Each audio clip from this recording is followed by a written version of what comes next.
my car. It's a 2019 Fiat 500 with the Sport Pack in blue. When I got it, I was told this is basically the Abarth, but without the big engine. This is an Abarth with no engine. Is it any good? Well, let's find out. This is the first electric car Abarth have ever produced, so you'd expect it to be pretty darn good. And it is. In here, we've got lashings of Alcantara everywhere. It's an absolutely fantastic place to be, and it's softer than my skin. We've got a large infotainment display up front that gives you all of your Apple CarPlay, Android Auto, and a lot of built-in navigation systems and things like that as well. We've got a lovely display on the front as well, which is customizable, but that's the boring bits. Let's talk about the fun stuff. There are 3 driving modes on this car. Turismo is your standard. That's going to give you 100 kilowatts of power and the most range. After that though, you've got Scorpion Street and Scorpion Track. Both of those have been designed by Abarth for performance. The two are basically the same, apart from on the Scorpion Track, you don't get the regenerative braking on the accelerator pedal. What you do get though is insane performance. Abarth say this will do 0 to 60 in 7 seconds. I think that seems incredibly conservative. When you pin this, it goes. You are pinned back in your seat. In fact, throughout all the time I've been driving it, one of the saddest bits is that by the time you start enjoying the feeling of accelerating, you're already at the speed you want to be at. Elsewhere in here, you'll find a lovely sunshine roof for those days when the British weather lets up just a smidge. We've also got a full JBL sound system in here. And while we're on the subject of sound, look what happens when we start this thing up.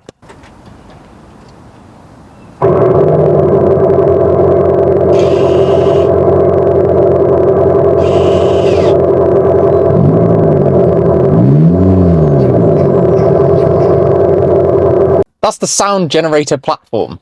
And it's one of the most interesting parts on this car. I'm under no illusions. This is a cool car, but it's no like Ferrari, right? And yet, when I'm driving along at about 69 miles an hour down the M5, it sounds like I'm sat in a Ferrari. This sound generator is on all the time, and it basically sounds like an engine. Now, a lot of people give that a lot of stick, but I will say this. It is incredibly useful if you've not driven an EV in a while to have that responsiveness, because it changes pitch in the same way an engine would. That being said, it's so annoying when that droning sound is at the wrong pitch for your music. So that's one thing I'm not marking this one down for. And then of course, there's the range. And it's the sticking point with all EVs, really. There's a 42 kilowatt hour battery in here, but with a 113.7 kilowatt motor, range is slightly limited. Fiat state about 157 miles. In my experience, driving Turismo and a little bit of the others just to test it out as part of this review, I'm getting sort of 110, 120. That's in real world driving, a bit of motorways and some towns and cities, including some hilly areas and some flat bits. So it's a good mix. 120 miles though is not incredible. There's certainly better out there. It really does limit the kind of person who can use a car like this. You need to be someone who doesn't do long journeys very often at all. Because ultimately, if you're just popping about town, this is incredible fun and a great way to do it. But I've got family who live 60 miles away, let's say. By the time you've shaved off a little bit of mileage here and there, it becomes a bit of a worrisome endeavour. Constantly looking at how much range is left. In fact, I spent an entire journey calculating whether I'd lost miles on the range compared to losing miles on Google Maps. And really, that's not how you want to drive a car like this. You want to enjoy the performance. Fortunately, when you get a moment to do that, it's good. If you're used to driving a manual fossil-fueled car, this is going to be a strange experience too. There's no gear lever. In fact, all we've got is 4 buttons on the dash here. Park, reverse, neutral and drive. With an electric parking brake as well. There's actually a gap here in the front cabin. I could step from the driver's seat to the passenger seat. You'll also find electronic automation in other areas, which I'd never have thought of. There's no door handle, for example. You have a door button. And it's the same on the outside. Everything's electronic. This might be stuff that is in every EV these days, but it's certainly cool.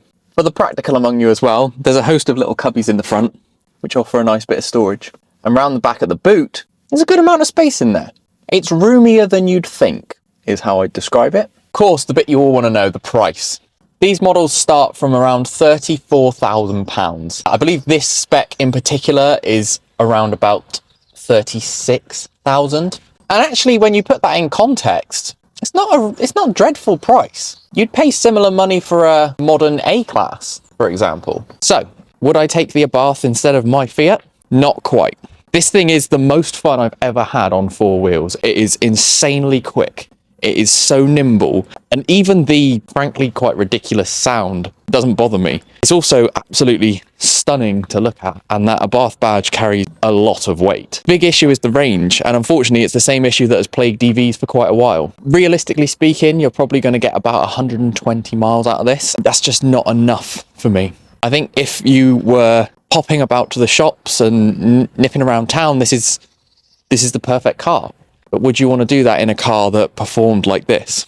I'm not too sure. In short, this is the most fun I've had driving. And if they could improve the range a little bit, I think I'd take one. But for right now, I'm going back to Old Faithful.